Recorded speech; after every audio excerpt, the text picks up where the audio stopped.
Uh, oh, so I guess we're being recorded. It's a grassroots collective started by Osmo in 2016 to inspire the Montreal tech ecosystem to get together to give back to our local community, essentially partnering with Centraide.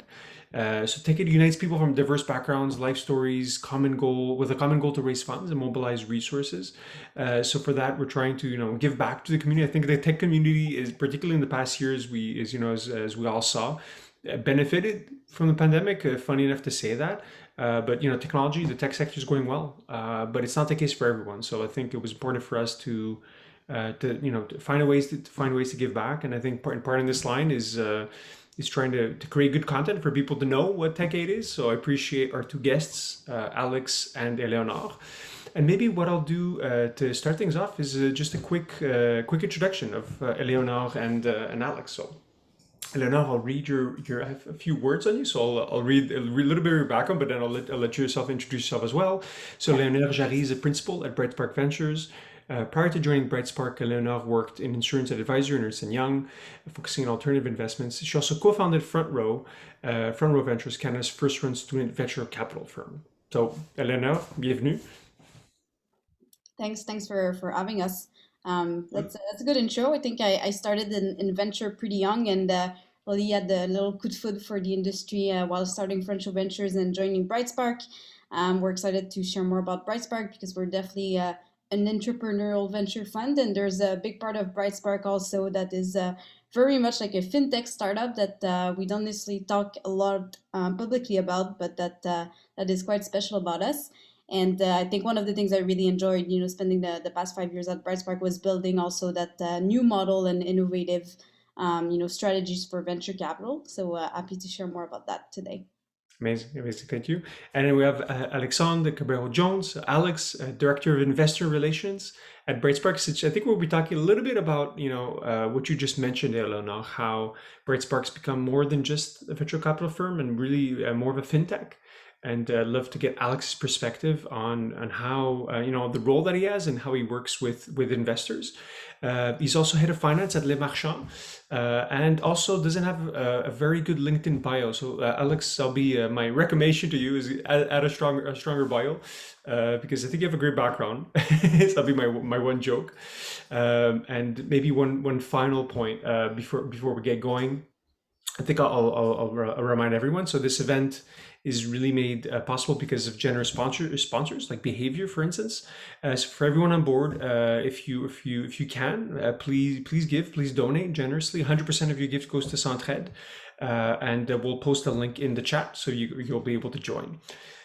So with that, Alex, maybe a word of welcome for you as well. Yeah, thanks, Nectarios. It's always nice when someone gets my last name the right way with the good pronunciation, so I appreciate that. As you said, I'm the Director of Investor Relations here at Brightspark, so I essentially handle the relationship with all of our retail client and investors, as well as the institutionalized or institutional clients, such as family offices and more of the fund of funds and things like that. Very involved in the business development, and as you mentioned, we are very much so like any startup or any business trying to always have a growth mindset. So we are out there business development on both sides of the equation. So that's kind of what I do here at Brightspark. That's awesome. So, guys, to kick it off, I'll ask a few questions, but I think the focus is going to be a conversation. As you can see, we all can see each other for the most part. Some people have their cameras off, but that's all good. But we'll want to keep it interactive. Maybe it's a very simple first question, Eleonore. Give us a sense of Brightspark, type of venture firm, what types of investments you guys do. So just scale, size. Mhm. For sure. Brightspark was started in 1999, so probably one of the oldest, I want to say, venture firm in Canada.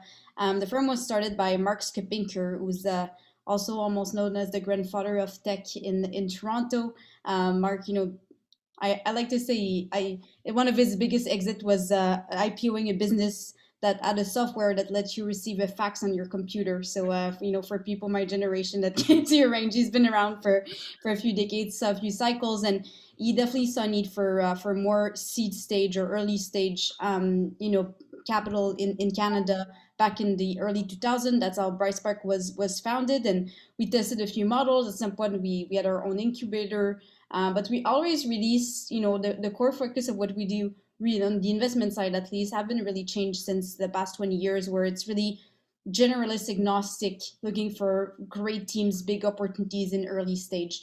Obviously, early stage has changed so much over the past 20 years, even more so in the past 3 to 5 years. So we don't like to necessarily stick to one seed or Series A or pre-seed. Like, we'll do kind of anything from pre-seed to Series A, with our focus on kind of a large seed round. So before that growth expansion round, this is really where we focus. Just to give you an idea of range, our average check size is probably around 2.5 million as a first investment. Our strategy also kind of a small portfolio strategy. So out of each fund, we'll do around 14, 15 investment, instead of doing 50 like other early stage funds sometimes will do. And in terms of industry, as I said, we're really agnostic. If you look at our portfolio, you'll see we do B2C. We're one of the first investors in Hopper, for example, in Montreal. We do a lot of B2B enterprise SaaS, some deep tech, and a few moonshot deals like indoor farming and things like that. But all big ideas with very large markets.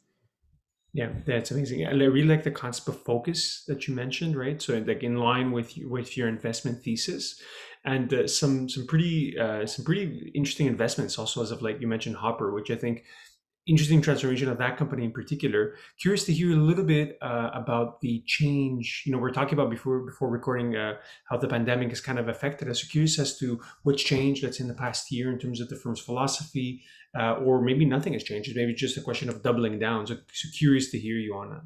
Oh yeah, that's a good question, and we've asked ourselves this question pretty much every week for the past year. I think looking back, there's definitely more positive change than negative change, I think, in the tech and venture capital industry, than the negative ones. Obviously, I think it's such a people business, such a relationship driven business. It's been very different to conduct our portfolio relationship management and deal sourcing entirely online at least. So we're really eager to go back to doing at least part of the business in person. But in terms of our investment thesis and so on, like so many industries that were a bit kind of late adopter of technology or reluctant, saw huge tech adoption in the past year. There's a lot of new capital in the market for venture capital. Even we're talking about Opera. Like, Opera is in a stronger position now than it has ever been, although pretty Laravel like went to zero almost over the course of 2020. So I think that was a really good, actually. Fred, the CEO, used, the mother of all stress tests was this year. So I think the businesses that survived COVID will come back really stronger. And there's definitely some trends that are like telehealth, for example, is one that was kind of a highlight through COVID that we're following, but we're definitely not jumping on brand new industries that didn't existed before COVID and now are hot. We kind of really go back always to the same fundamentals that we look for. But we're really excited. I think has never been a better time to invest in tech companies, especially in Canada's having a moment as well. So we're definitely kind of aware and careful, watching everything that's going on in the world. But overall, very excited about the future of tech and VC. Yeah, you mentioned Canada having its moment. I think there was some stat this week of like in Q1, I think we broke every record of like venture capital investment, despite Q1 historically being a very slow quarter. So you get definitely a good testament to the Canadian tech scene. And you mentioned like this notion of innovation, like with your portfolio company, but also inwardly, right? And maybe a question for you, Alex, as to how you guys have innovated as a fintech. So I'd like to hear you about the program that you're responsible for, like as director of investor relations. So hear you a little bit about how Brightspark itself is innovating. Yeah, for sure. So I think I'm not sure the exact level of knowledge of everybody in terms of venture, but venture has been a business that's been running kind of the same way for as long as I can remember, or as long as we can go back. And essentially, kind of what's going on now, the partners saw the same kind of perfect storm brewing a couple of years ago of individuals wanting to be able to access the asset class. if you look at the options that are available in today's market, there's not much that you can do. I mean, if you're an individual looking to participate in a VC fund, if you can't write the 500,000 north check size, VCs aren't even answering your phone call to essentially allow you to go into the fund. So I think democratizing the asset class is first. That's our number one objective. So providing access to individuals to be able to do that, but also be innovative in the ways that we do it. So I think that Brightspark, at least in the Canadian marketplace, is the most flexible model for people to come into the asset class. We offer either deal by deal opportunities where people can pick and choose and kind of cherry pick the opportunities that they want to do. We also raise more diversified type, very similar VC fund structures as you'll see with other funds. With lower minimums, again, trying to enable access to individuals that can cut smaller check. And then we've recently launched the secondaries platform, where we allow for our investors to essentially have early liquidity on their positions. And at the same time, for buyers, that allows you to come in and essentially invest in some of these opportunities without having to be in a funding round or having to commit to a closing deadline or things like that. So again, I think that the innovation that we're bringing to the marketplace is really the flexibility around how individuals and institutions can access the asset class, I would say. Yeah, it's very cool. So if I maybe paraphrase what you guys are doing, which I find fascinating, it's usually venture capital is reserved to obviously the money managers, people in the fund, and then their LPs, people that give the money. But to be an LP, technically, you're already kind of really well off, financially speaking. So what you guys have done is open up this platform where individual retail investors can chip in smaller amounts, right? I think the minimum was up to $10,000.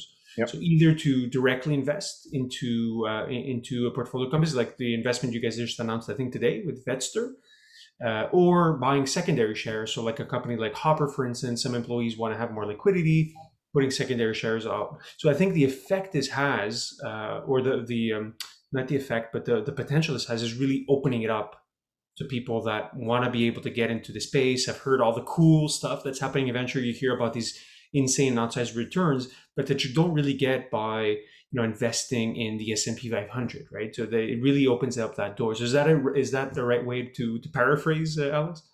Yeah, I think you're spot on, Nectarios. I think you explained it better than I did. But it's really interesting because going back to what you're saying of seeing ourselves as a startup ourselves, this is all about finding product market fit every single time. We're always trying to be creative. We're always trying to bring new products, and with that comes brand awareness. So like Eleonore mentioned, Brightspark is known in the VC community. We've been around for the past 20, 25 years. Mark Skopinker and Sophie are very well known in the industry. But when you are developing into this direct to consumer brand of bringing in retail investors, you always have to constantly be innovating and bring. But the other part of it is also differentiation versus other competitors or similar models, where you have this explosion of crowdfunding, but you also have angel groups, and it's how do you educate the network and the users in our platform to essentially see the different type of models and how we integrate that marketplace ourselves. Yeah. And how has that changed, maybe, Eleonore, for you, like when you're on the other side of the table now negotiating a deal, let's say with a Vetster, even though maybe you're not on that deal, but for example, what are the questions that you now get from entrepreneurs, or what is the impact that does it have being able to say, hey, we also have this platform where we're democratizing access? So curious as to what's happened in those meetings. Yeah, for sure. And I think, the answer of that question has changed so much in the past year. Like when, when I started, we didn't have, regular venture fund. Like Alex mentioned, now we definitely do still deal by deal through SPVs.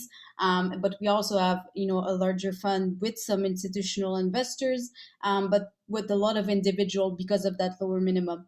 Like a few years ago, we're only investing through SPVs, which means we were, committed to a term sheet to a company, but we didn't have the capital yet. So that was a very exciting balance, and building this model was very similar to building a marketplace. You have supply and demand. For us, we were always trying to gauge what was our investor appetite for doing, let's say, a B2C investment based in Montreal in 2014, because we did, the one thing, my biggest nightmare when we started was going to an entrepreneur, doing due diligence, issuing a term sheet to invest 1.5 million and not being able to raise that 1.5 million to an SPV and individuals, and coming back to the entrepreneur saying, we're really sorry, we're only going to invest $800,000. Like, that was my worst nightmare when I was speaking with entrepreneurs. And that was the reality. It was a bit of fake it until we make it. We pretty much always delivered on everything. But Alex had to harass investors on the phone almost, trying to make sure we get to the minimum investment amount. And, now the game has changed, where we built the investor network, we've built the brand, and the reality of the past few months has been really it's the opposite issue, where we're always oversubscribed on our deals, and investors are almost sometimes angry that they cannot get their full allocation in a deal or cannot get in the investment. So for entrepreneurs, now that we have the fund and we're really leading our investment with the fund, so we have committed capital. We know we're investing, let's say, a minimum of 2 million, and saying we'll go up to 2.5. And it's very clear with the entrepreneur, we have 2 million coming from a traditional fund, and let's say 500,000 that will go to an SPV. We always explain, it's individual investors, but they're really in an SPV that's managed by Brightspark. So for the entrepreneur, it's the same GP, as we say, the same venture capital manager doing the investment. So both vehicles will be represented as one. It's two line on the cap table. You don't have to do any reporting to those individual investors. We do that. So the pitch is very good now, but it was very tricky before, when we had to explain that obviously we're investing capital that wasn't committed yet. And the biggest challenge we had also when speaking with investors, prior to having a full-fledged fund, was the follow-on investment question. Obviously, in venture capital, we invest the first check, and then we're usually there to invest in the following round, and sometimes the round after that. And it's a big part when and we speak with entrepreneurs, and we have to sell ourselves, explaining what is our follow-on strategy. Yes, if you need to do an extension round between now and your Series A because it took longer, to get the metrics you need for Series A, we will reinvest, we will support you. That was our pitch, but we didn't really have the capital committed, to make sure we would be able to do large follow-ons through an SPV. So those were the big challenge. And I think the balance now of having large regular venture fund with the SPV investing really alongside the fund, it made things easier. But there was definitely a few crisis moments where we're just like, okay, we're short 500,000. You really need to find the capital and so on. So it was very much like building a marketplace when you have kind of this imbalance of supply and demand, and you try to always make everyone happy and do successful transactions.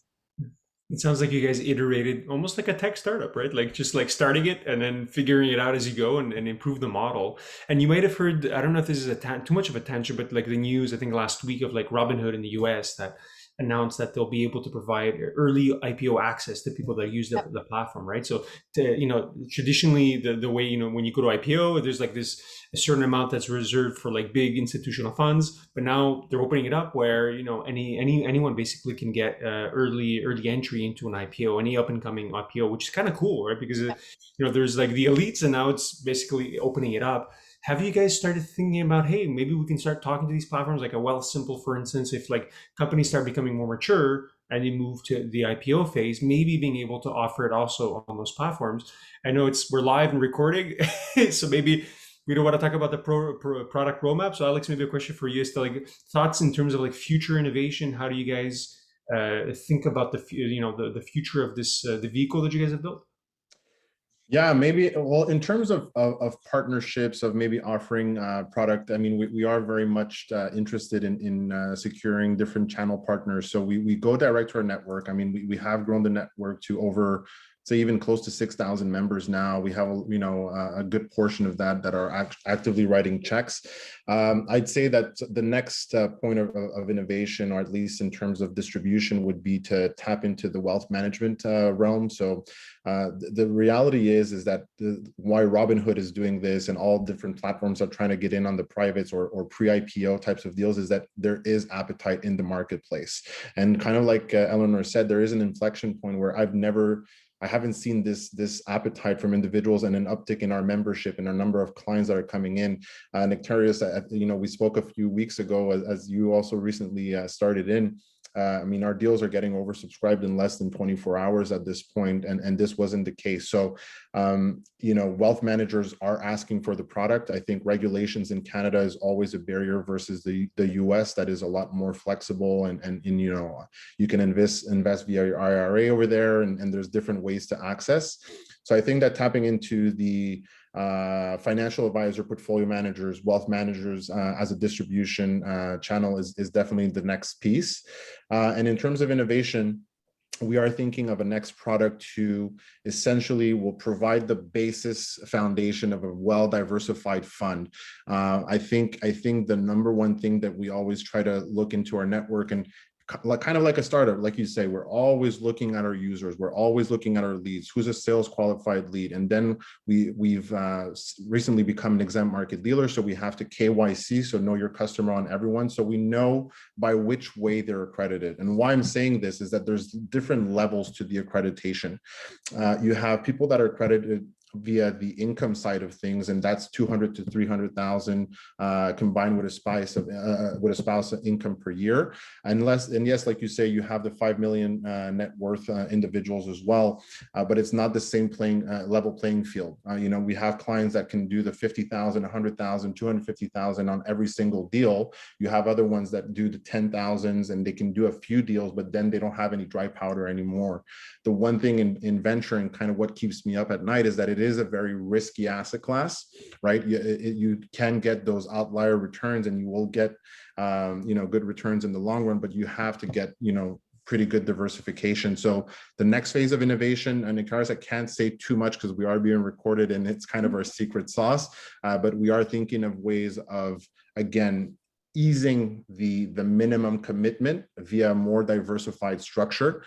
So I don't know if that answers your question. Again, I'm trying to be mindful of our own internal policies, but we are working on a different product that we should launch sometime, I would say Q3, Q4 of this year. And the other thing, like I said, is developing partnerships and distribution channels. I think would be the next kind of segue to our evolution. I was gonna say, we're just amongst friends, Alex. So yeah. Before I go on, I've like a ton more questions, but maybe just for the group, anyone have any questions so far? I want to make it more of a conversation rather than just me, like with my own personal curiosity.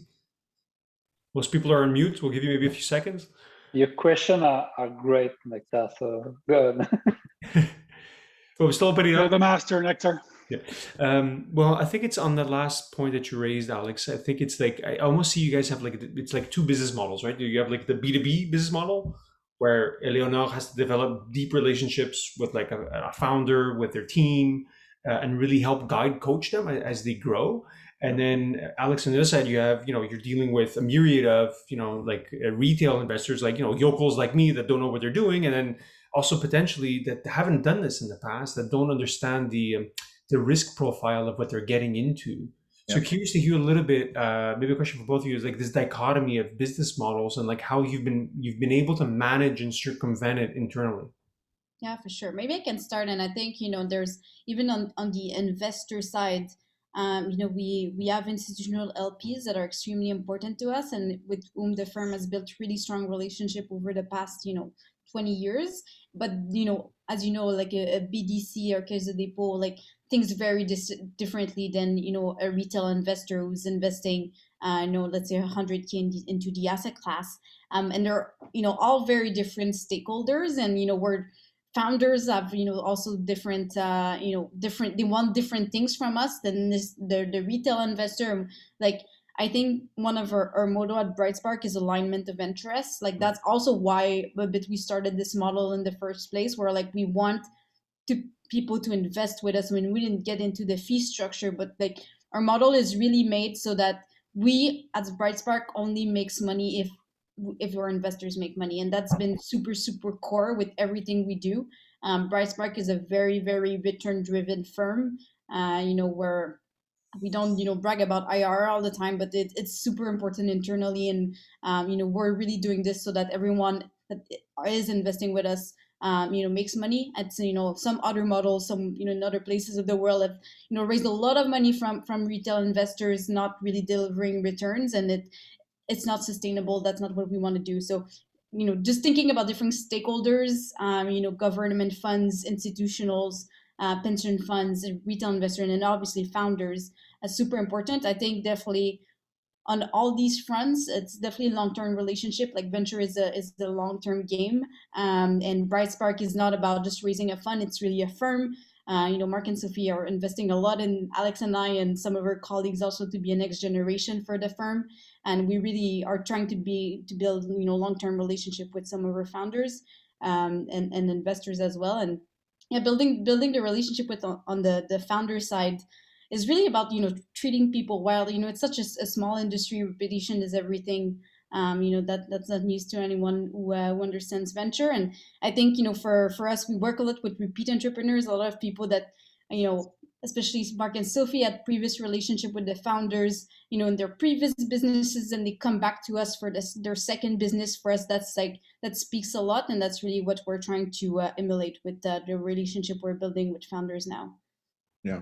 Yeah, and maybe on the client side, I think it really goes on three main pillars. One is automation, right? So tech is definitely part of the Brightspark DNA. Mark Sapinker is a well-known tech founder of the 90s, and so when we started thinking of building out this platform, we could have gone through the third-party APIs, third-party providers for our platform, but we decided to build everything in-house, and so that helps us on the UI, UX, but also on the back end as a tool to effectively, work with our clients. It's in my opinion, probably the best CRM tool for investor relations in the market. So that's the first one. The second being is compliance. So I mentioned we became a fully licensed exempt market dealer. This allows us or enables us to do the full KYC on clients. And why we do this is really to make sure that the investments are suitable for the investors. And at this point, it's really something where when I speak with clients, I make sure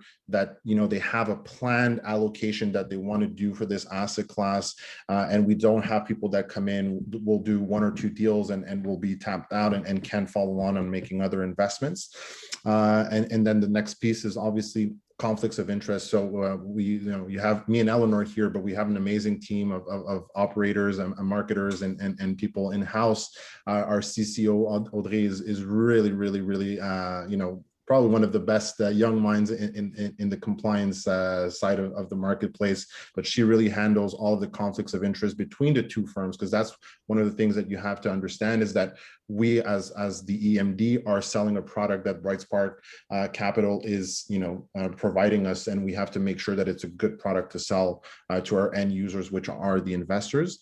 And I'd say that the final piece to kind of handle that relationship is reporting. So you can go out, to make investments as an angel yourself. And we've all heard the horror stories of like, I'm trying to call the founder and he doesn't answer my phone call anymore. And I really don't know what's going on. I have no idea how my investment is doing. So we are very focused on quality reporting. So this is including quarterly reports that we do with, high-level metrics and KPIs. We host two AGMs in a normal year because we have the physicals. So we do one in Toronto, one in Montreal. We send out account statements. We send out annual financial reports to investors. So people are aware of how their investments are doing. And I think one of the things that Eleonore has always made sure is that we never, even the partners, we never sugarcoat the news. So we're not everything is rosy, everything is going well. When things are going well, we'll tell them. When things aren't going as well, we'll tell them as well. And so yeah, people are happy because we are upfront, and they're not investing in a black box of okay, thank you for your money, now see you in 7 years. So I think that those are the three main pillars, and obviously being upfront. I think that in today's world where chatbots and sending out when you have an issue, you have just a little box, but nobody calls you. So having a human interaction is really key, really important. And obviously it depends on the type of product or service that you're offering. But I would say that the main thing is we are very much focused on human to human investor relations, and clients know that they have someone that they can call whenever they have a question, and they're not just sending it and then getting an AI response to their question. Yeah. Yeah, I think that that's very important for most, fintech companies, definitely outside of venture capital as well, like the transparency, need the information, accurate information, not, showing skewed returns on your, trading app and things like that. You want to know, am I making money or not? And if I do want to speak with a human being, I can easily find out how I can do that. I think that's super important in any kind of wealth management tech. Cool. I think Laurent has a question. Yes, thank you to share all this information. It's very interesting. And so you said that you're developing your own platform. Could you share information about who is your team, or the development, product development structure compared to what other startups are doing? So the one thing at Brightspark is we all wear many different hats and occupy many different positions. So when we built out the platform, correct me if I'm wrong, Eleonore, but we had two main lead tech guys, of which one, our CTO, is still on the team. Fidel Ab has a pretty good track record of working in startups, successfully exited a few startups as well.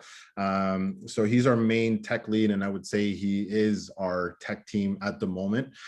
We did have three other, team members that were there, partially in helping out to build out the platform.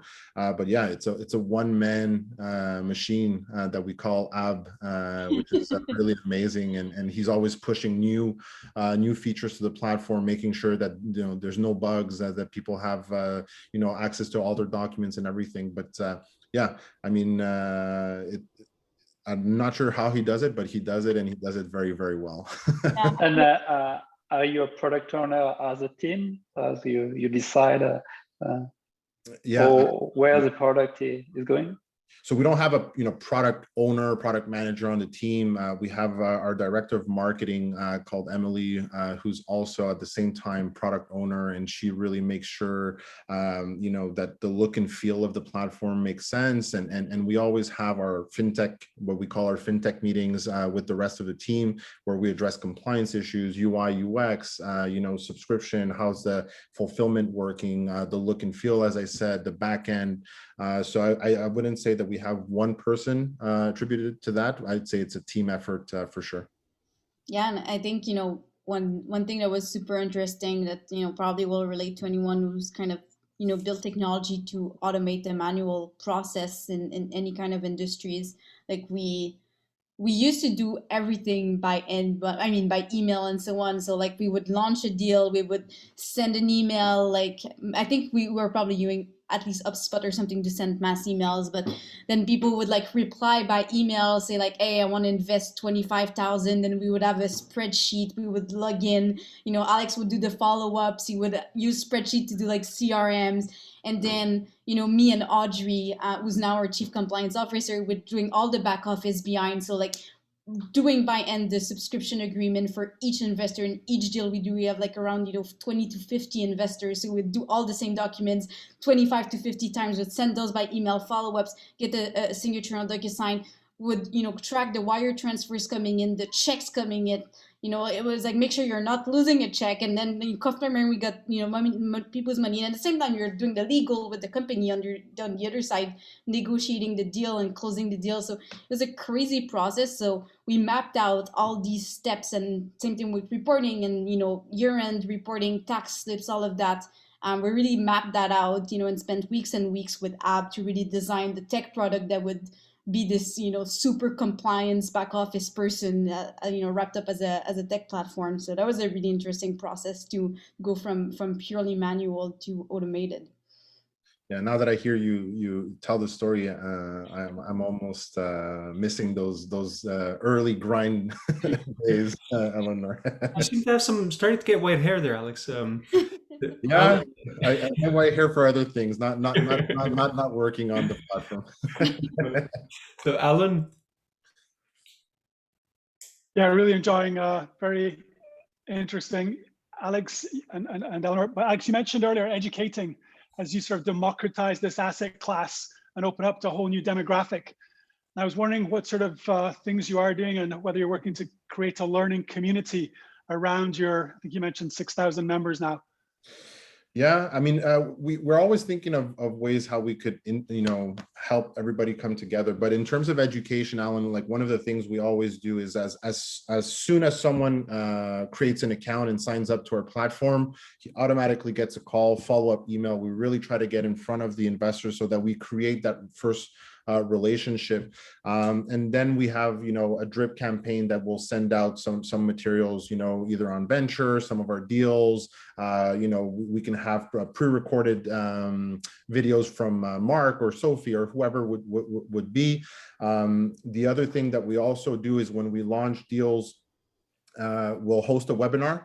So we'll invite the network, and there's no obligation to invest. We don't force you to commit to an investment before you hear the webinar. And so this allows the people to learn about different industries, learn about different companies, different CEOs and things like that. And I would say, yeah, there's no, specific educational program. I would say that the education passes by, like I said, being upfront and talking with all the investors, answering their questions, because it is a challenge, Alan, right? Like they're not accustomed LPs that know the lay of the land. We have a lot of doctors, lawyers, engineers, people from the normal regular finance world, exited entrepreneurs from very traditional manufacturing industries. So it's really a question of explaining to them the risks, explaining to them the upside potential, talking about the Brightspark model. But I hope that answers your question. Yeah, because you're reminding me, even institutional investors are not always easy. But also you're reminding me of something that's my partner, John Stokes, always used to say that VC's the get rich slow game when you're a seed stage investor. So maybe another question, I just wondered if you have, as you've gone more retail, thought about maybe changing the thesis, going later stage, or creating different instruments for different potential classes of investor? That's very true, Alan. And, we're learning a lot from our network where, some people are super excited to get in at the pre-seed level, but we're able to offer, to participate in offer that's now much later stage, and we have huge demand for it. I think, Brightspark or core will always remain early stage at the venture core, but definitely we're looking into ways we could partner with other firms to offer late stage secondaries offering, or late stage opportunities for sure. And it's sometimes there's also some industry that are very popular with retail investors, and some that are less. But us as investors in VC, we get really excited, but that people are not so excited, like EdTech, for example. We had so much issue trying to sell EdTech to our investors prior to COVID, and now obviously everyone thinks EdTech is the next big thing. So it really depends. Like AI, a few years ago, we did the investment in Vivo AI. They were super early stage, pre-revenue, and like everyone wanted it. Was like AI for drug design. It sounded so sexy to investors. So there's definitely some things where we're learning. We're definitely sticking to our thesis in terms of our investing, no matter where the LP is investing with us. But I think there's a lot of opportunities to offer later stage products to retail investors. And Alex, I'm not sure if you have a different perspective from your role. Yeah, I mean, I'd say that it really depends on the level of accreditation. As I mentioned, Alan, it really depends on how much dry powder investors have, and that usually has a pretty good correlation with the risk appetite that investors have. I will, just based on experience, we had a a unique opportunity to invest in secondaries of Hopper, and I would say that the way that the deal was fully subscribed for the amount, which was a lot significantly higher than what we usually do on a deal by deal for Series A and seed. Just the speed at which it got consumed is a telltale sign that I think that the more the retail investors can have access to, key metrics, KPIs, they can actually see a path or like, the growth rates and not just invest on, future growth or future revenue, and they actually see what's happening at the company. They get more comfortable with that opportunity for sure. But yeah, I can't say that there's more interest in later stage versus early stage. I think it's pretty balanced. Maybe to bounce on what you guys were talking about, I think Eleonore, you mentioned right as strong IRR, so like essentially strong performance over the years, and I think it's now, I think what's the expression in English, le commun des mortels, like most people realize that technology is not this fad, right? It's not 2001, right? It's not pets.com. It is literally invading every sector of the economy. So I feel like there's this gold rush of people wanting to get into the asset class. And I imagine that you're confronted a lot with having to demystify and also explain the risk profile, where this is not an automatic win. So I imagine that's a key piece. And also, I guess, also the news about, like I think you said, well, it's AI now, or there's always like a new trend, but it's kind of like multiplied. And I think this past week, you guys also announced the crypto fund. I know you guys are not specifically leading it, but I'd be curious to hear you like a little bit about the rationale. Is that something you plan also to offer to to real estate investors in the crypto fund? I'm curious personally, but also maybe just to hear you a little bit about the plans in that space. I'm not. Not us doing crypto. Oh, I'm sorry. No, It was apologies. probably White Star Star. that you Yeah. saw that announced this. Apologies. But then actually on this front, then curious to hear you a little bit on just your take on the space. Then, yeah. So apologies for that.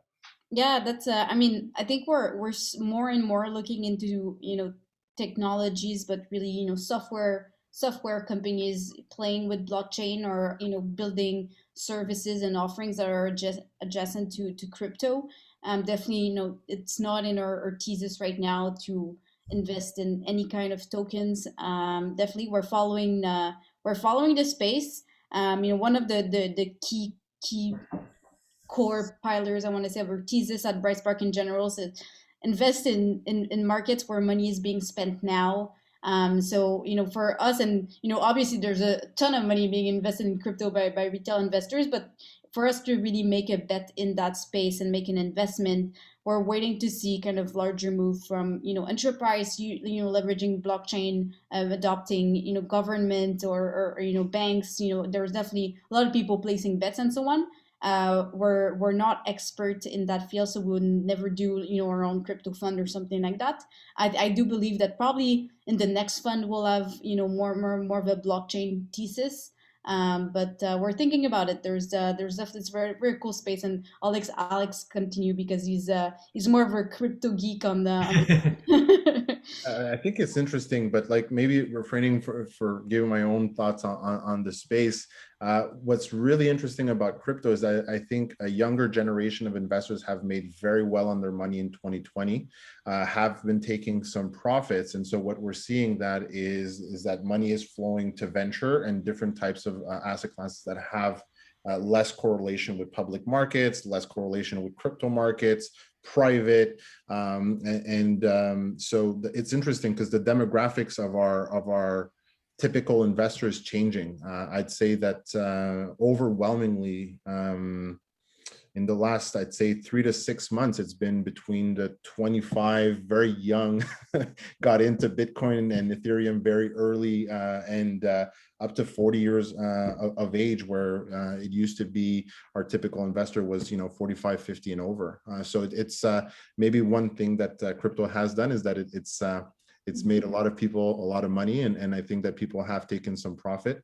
In terms of the space, yeah, I love the space. I think it's at the moment all about network effects and who can capture more of the interest on their particular project or or coin or whatever they're doing. It is very commoditized at the moment. I'm bullish on this space myself, but that will be the extent of my comment for this particular discussion. I was gonna say, well, this is not investment advice. Like don't hold us accountable. But yeah, I do find that the space is fascinating, and yeah, like you said, there's some interesting effects where people that were super early, were able to monetize some of that, and good for them. Like I think what's the next trend is meme investing in memes. But all jokes aside, it is a fascinating space. I'm curious how I find it takes a lot of courage to not dive in, particularly when there's froth, and say, hey, we're VC. This is tech, close enough to tech. But you guys have the conviction to say, hey, no, listen, we're not experts in this, and we still want to wait and see how it plays out. And considering how early it is, it's like, oh, we think all the gains in crypto are gone. It's like, I think there's going to be decades ahead, So if you just look at the lens, if you use a historical lens, just be patient. We saw it, I think, with a lot of the maturation of some of these technologies, right? So it's like AI's come and gone like multiple times over a question of decades. But it took a long time, and it took breakthroughs for the technology to hit a point where, okay, there's an actual market here beyond just like geeks like Alex and myself. So yeah, timing is such a big risk in venture. That's probably one of the hardest to manage in due diligence. Like we never take a risk on the team, for example, but market timing is hard. It's really hard to predict, and sometimes we'd rather be not the first one to the party, but be a bit more careful. Like AR and VR is a great example of that, where when I started at Brightspark, we started looking at companies in the space, like waiting to see when would VR be something largely adopted by consumer, and where everyone would have a headset at home, and like people would use them everywhere for education and enterprise and training and so on. And I think we're slowly getting there, but I'm glad we didn't do a pre-seeded investment in the space back in 2018, because sadly a lot of those companies just run out of capital before the market is there, when you're really early in your market. Yeah, I think we all remember Google Glass, right? Where it's like really cool, but Yep. 10, 15 years, right, ahead of its time. And it's like, even big companies can fail on a really, really big scale. So Totally. any questions from the group? I know we're starting to run on time. Make sure everyone, if there are any questions, if not, I could still riff off. I think, Eleonore, you mentioned the key, that key question on timing, right? Market timing. So being right. And I find you guys have basically, why retail investors are interested in your offering is because you have that expertise, that lens where, after 25, almost 25 years of investment, you have that track record and then pattern recognition. So maybe curious to hear you in terms of any like key principles when it comes to market timing. I imagine a lot of it is just doing your work, like just understanding the core tech and what's possible. Just curious to hear you both on like what lessons can be learned from timing. Mm-hmm. Yeah, I think one thing that we do a lot when we do due diligence, and doing due diligence at the pre-seed seed stages, so different than doing it at the growth stage, where there's just not a lot of data points. So we do a lot of expert and potential customer calls. Like we spend hours and hours on the phone and Zoom calls to speak with people that would be buyers in the industry that we're looking at. To really understand what's the mindset there. Do people have budget allocated to this? Who has the buying decision for such and such technologies and so on. So, that's definitely something we do, and we try to document as much as possible also for retail investors. We didn't really talk about that, but, we do a summary of our entire due diligence and investment memo and package it for our investors while removing anything that's really confidential and so on. So we try to pass that along. And so that also people can understand our mindset of why we're excited about one opportunity more than another and so on. And I think obviously the timing thing is also having a team that really understand their market and what they're doing, and the team that has done it before is just very, very entrepreneurial. I think there's so many things that can go wrong in building a company over the span of 5-10 years, and having a team that can navigate those hard times and understand there is a timing risk, and are not just like completely bullish about yes, like next year VR will be the thing, and very, very checking themselves about their assumption all the time. And that's definitely something we look for. when we make bets, that's really more of an investment strategy. But when we make bets in, companies that we know will not generate revenue for a few years, like for example, we invested when we were looking at AR and VR, we invested in a company based in Waterloo called Ad Hoc Microsystem, and basically what they developed is a laser eye tracker that is going into VR AR devices, but can also be used for medical and research purposes. How the eye is connected with the brain and so on. And that's definitely they were still working on the tech, and then it's a sell through OEM in markets that are new. So we knew it was going to be they would get to Series B before they can generate revenue. So we went in because we were going in with Intel Capital that has very deep pockets, for example, and knows that space very well. So when we do investments that are a bit kind of in break new technologies that we're not expert in, we make sure that we come in with other people that have deep pockets and can do a few rounds before they generate revenue with us. And that validates also that technical due diligence that is probably a bit more specialized than the one we do. Yeah, it's fascinating to see how you guys have it's because it's a lot of his art, right? Like you don't know that the company in front of you, the 5-10% company is gonna become a unicorn. There's there's nothing predetermined in anything that you guys do. So having that science part of it. Maybe one or two final questions. Maybe one for you, Alex. I really like that insight you brought about how the profile of investors is also changing, the ones that you've been working with. So curious, any other key learnings that you've had, working with retail investors, any other insights or principles that you've distilled? I mean, it really depends. Any key insights? Yeah, I think depending, like I said, depending on demographics, age, sex is also something that plays into risk aversion and things like that. Yeah, I mean, there's a lot of different insights, but yeah, it's a good question, Nectarios. I think, like I said, retail versus more of an institutional type of investor is very different. People are making these investments, so it's again making them understand that it's a long-term capital appreciation play. I have some investors that will monitor their investment on a daily basis, well, maybe not daily, but weekly basis. And so making sure that, once they've made their investment, they keep calling every month and just making sure that, there will take time before you actually see an appreciation in the value of your investment and things like that.